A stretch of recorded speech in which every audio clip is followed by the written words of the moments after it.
If you sleep less than 6 hours a night, your brain is not resting. It's slowly breaking down. Millions of people sleep less than 6 hours every night. They wake up, drink coffee, and continue their day. But inside their brain, something dangerous is happening. During deep sleep, the brain activates a cleaning system that removes toxic waste. When sleep is cut short, this system doesn't finish its job. Sleep is when memories are organized and stored.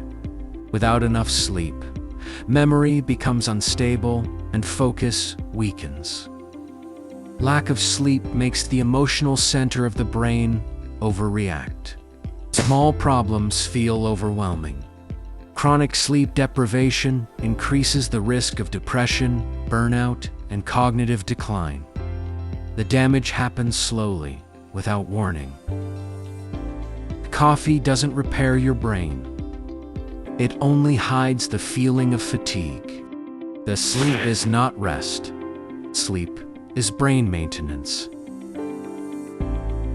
Protect your sleep, because your brain depends on it.